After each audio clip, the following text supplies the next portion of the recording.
Ahoana ny fomba hampatanjahan'i Jesosy antsika eo amin'ny fiainana? Asaiko ianao ampitiavana anaraka an'izay lohahevitra izay indray anio ary kristiana no hamaly an'izany fanontaniana izany amin'ny alalan'ny soratra masina ho antsika amin'ity fandarina iny versa anio ity.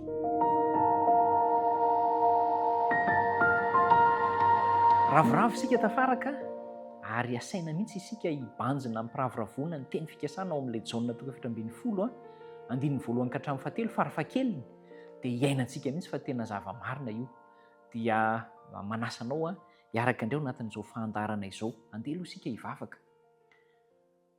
Tompo tsara indrindra misaotra anao zahay fa ity fotoana ity dia natao mba hanokafana ny sainay, hahatakatra tsara ny hevitry ny soratra masina. Ary ianao no manatanteraka izany amin'ny alalan'ny asan'ny fanahy masina aty amin'ny tsirairay avy. Koa mbola miandrandra an'izany indray izay izao.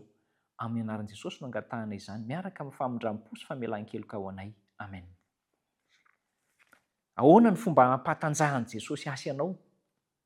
Ao anatin'ilay tontolo-kevitra foana moa isika, izany hoe manomboka ny fianarana. Mianatra izany izao ny mpianatra Kristy dia zasy ianao koa ilay mpianatra ankehitriny. Ahoana ny fomba hatanjahan'i Jesosy antsika? Fa raha tsy izay tsika dia malemy sy marefo. Ny voalohany amin'izay ny fanatanjahana izay dia izao hoe manome teny fikasana be dia be Andriamanitra fa momba antsika izy. Fampatanjahana izany raha misy ny dopage amin'ny fanatanjahantena dia ity izany andeha ataontsika hoe raha dopage izy ity dia tena aradrariny ny hanomezan'Andriamanitra azy. Ny fanatrehan'Andriamanitra no resahany hoe izaho ange mahita anao andavanandro miaraka aminao foana. Deuteronomia 1:30 sy 9 dia milaza mihitsy ny soratra masina hoe Jehova no miara-mandeha amiko sy aminao. Miara-mandeha. Aiza izany miara-mandeha izany? Eto akaikintsika, ankavanantsika, na amin'ny ankaviantsika, fa ankavanantsika moa no resahany. Dia izao ihany koa, ho eo alohanao, mbola ampiny izany izay, Jehova ho eo alohanao. Ny tena atahorantsika indrindra dia ny mifanehatra. Ary izay mahatonga an'i Jehova haka toerana eo aloha, hanala ny tahontsika rehetrarehetra, manatrika antsika Andriamanitra. Josoa 1:15 mbola nampahirezana koa Josoa hoe Jehova hozy izy tsy handao anao na hahafoy anao. Tsy hahafoiny izany ianao. Mandraisa toky tena ampifaliana mihitsy fa tsy hahafoiny izany ianao. Zasy ianao no mety manadino hoe aiza ary Andriamanitra amin'izao toe-javatra misy izao. Fa tsy hahafoiny izany. Tsy mandao antsika izy. Andao tena hiainantsika ampifaliana izany hampatanjaka antsika. Isaia 7:2 dia mbola milaza koa izy hoe voaro amin'ny karazana loza rehetra ianao, ny ranobe, ny afo sy ny sisa, arovany koa ianao. Ary ny Hebreo 7:5 dia mbola milaza ihany koa ny soratra masina hoe Jehova hanampy antsika eo amin'ny hoe olana. Ny resahany eo manokana moa izany dia olana ara-bola, olana ara-tsy fananana, olana ara-pitantanam-bola. Dia manampy Jehova ary tsy mandao antsika izy eo amin'izany. Asaiko ianao andinika ny Hebreo 7:5 hoe aoka isika tsy hatahotra ny tsy fisiana ary hianina amin'izay ananana, fahaizana mandamina, fahaizana mitantam-bola. Izany no ampianariny antsika dia miaraka amintsika izy. Tena miaraka amintsika, manatrika antsika Andriamanitra. Izay ny voalohany. Fa ny faharoa izay tena mbola resahan'i Jesosy eo amin'ilay jaonina 4:12 dia ilay hoe ny teny fikasana momba ny fanahiny masina. Rehefa lasa izany Jesosy niakatra dia hozy izy hoe ny fanahy masina no midiny ety aminareo. Izy no solon'i Jesosy. Ary io koa mbola manampy antsika hatanjaka amin'ny fiainana. Ezekiela 4:4 ka hatramin'ny 7 milaza fa alain'i Jesosy isika.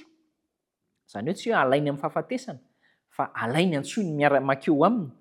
Dia ho fafazany rano madio, izany hoe ho sasany madio. Dia avy eo omeny fo vaovao iainantsika. Dia amin'ny farany indrindra ilay boke final ilay tena tsara indrindra dia hoe ny fanahiny masina no miaraka amintsika mandrakariva. Izany no toky omeny hampatanjahana antsika. Lioka 1:17 dia mbola milaza koa izy hoe manome ny fanahiny masina Andriamanitra. Ny ray mahalala nome zava-tsoa ny zanany, fa Andriamanitra manome ny fanahy masina saingy izao mila angatahana ho an'izay mangataka aminy. Asan'ny apôstôly toko 5:22 mbola manampy an'izay voalaza rehetra hoe izay manaiky an'Andriamanitra dia mahazo ny fanahany masina ihany koa. Izay manaiky an'Andriamanitra, rehefa tsy manaiky an'Andriamanitra moa isika atao akory, fa izay manaiky azy dia mahazo ny fanahany masina. Ary jerentsika eo amin'ny soratra masina ny Jaona voalohany toko 7:24 hamarana antsika an'izay fampatanjahana izay. Jaona voalohany toko 7:24 dia izao ny voalaza ao amin'ny soratra masina amin'ny anaran'i Jesosy hoe ary izay mitandrina ny didiny no mitoetra ao aminy ary izy kosa ao aminy. Ary izao no ahafantarantsika efa mitoetra ao amintsika izy dia ny fanahy izay nomeny antsika. Toky lehibe zany, mitandrina ny didin'Andriamanitra dia miaraka amin'ny fanahy masina. Izany no iren'Andriamanitra iainako, iainanao, iainantsika, mampatanjaka izany. Ary ny zavatra mampalemy antsika etra dia reseny izany, potehany izany, hivavaka isika ho amin'izany ary.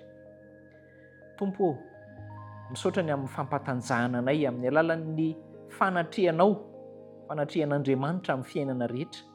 Ary tsy izany ihany fa ny fanatrehan'ny fanahy masina sy ny fitarian-dalany dia manatanjaka anay tanteraka izany, ko ampio zahay hanaiky an'izany ary ho tianao, hitandrina ny didinao satria tsy nanery ianao fa tena izany no zavatra tsara indrindra amin'ny fiainana. Dia hanampy anay, hanafaka anay amin'ny fahadison-kevitra maro samihafa ianao, amin'ny anaran'i Jesosy. Amen.